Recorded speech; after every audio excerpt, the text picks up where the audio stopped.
What's up guys, Carl here, No Bull Training. Today's video is going to go over a nutrition breakdown and your percentages from carbs, protein, and fat. I'll kind of give you the way I do it. I'm not saying it's the right way, I'm just saying it's the way I do it.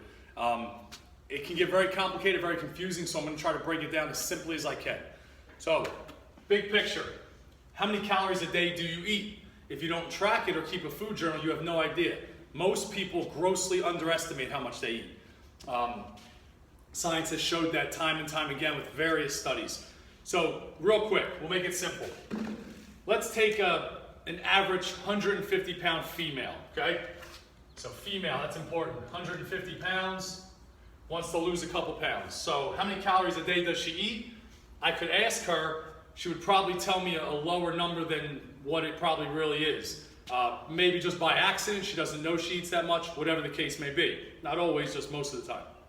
So, 150 pounds, how do I find out how many calories she eats?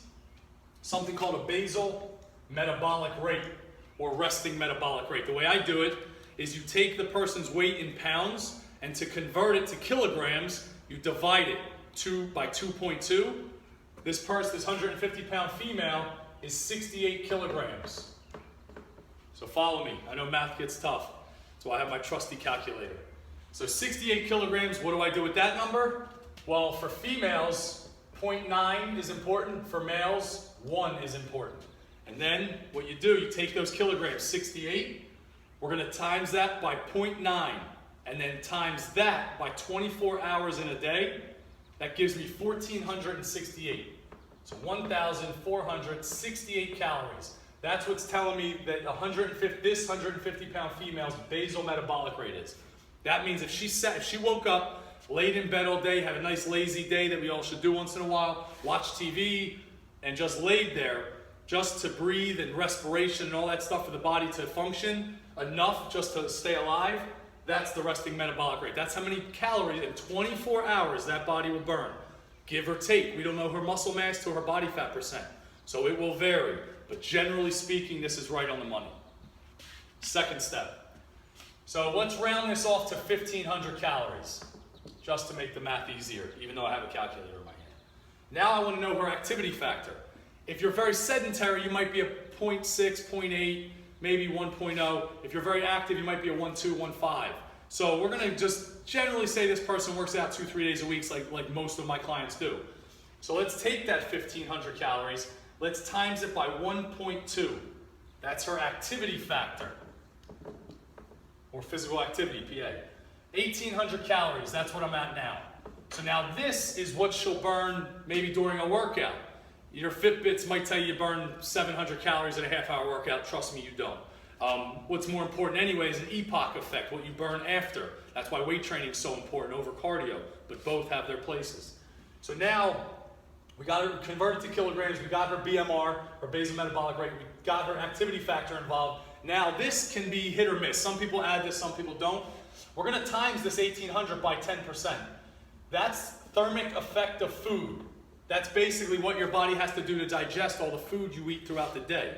So, obviously simple math, 1,800 times 0.10, 10%, that's 180 calories. So now obviously 1,800 plus the 180 calories, 1,980. So now we're at 1,980 for this 150-pound female. That sounds reasonable to me. It probably sounds very high to some of you out there, but it's not as high as you think. Granted, if this 150-pound female is 35% body fat, that probably means she has lower bone density, lower muscle mass, so her metabolic rate is slower, so she may not be getting this many calories. But chances are she's right within this. And if this 150-pound female is thicker, more muscle, say she's 18% body fat, which would be outstanding, extremely good, that means she has more muscle mass, more bone density, then she would need more calories because her body's like a fat-burning furnace. So it really comes down to your body composition as well, which I don't know here. So it varies. That's why I'm telling you it varies so greatly. But ballpark, relatively speaking, this is correct. So now what do we do with this? Let's just round this off to 2,000 calories. Let me use my eraser, my bear paws. 2,000 calories, let's start fresh. So how many carbs, how much protein, how much fat should I get? Good question. Most sites and the American Dietary Society will tell you break down 50% carbohydrates. Carbohydrates, carbon, hydrogen, oxygen, molecular breakdown of it. Then 30%, 20%. So now these will vary too, but a lot will say this will be protein and the 20% will come from fat. Now I personally don't like this breakdown. And yes, I weight train, I run, I row, I do Spartan races. So my carbs do need to be a little higher than most. But if you're trying to burn body fat, 50% carbohydrate intake on a 2,000 caloric diet can be high. But it depends what you do. If you're a long distance athlete, it might not be that high. So let's break it down at these percentages. So we have to know a few things. Carbohydrates have 4 calories per gram. Protein also has 4 calories per gram. Fat has 9. This is why people are afraid of fat, because they think 1 gram of fat has 9 calories, more than double what protein and carbs have. But it's not good or bad, it just is what it is. It's the way it's broken down. So let's go from here. So now I know 2,000 calories. If 50% of my calories are coming from that, right? 2,000 times 0.50, that's obviously 1,000. We don't need a calculator for that. But now we got to take it a step further. We divide it by 4. That gives me 250 grams of carbohydrates a day. So if I get that, this will be the 50% breakdown. Let's do it for protein. Same thing, just do it the same way so you don't get confused. 2,000 calories, right, times 0.30, 30%, that's 600, and then we have to divide that by 4, and that's 150 grams of protein. Now that's a lot of protein for some people, but that's where it should be.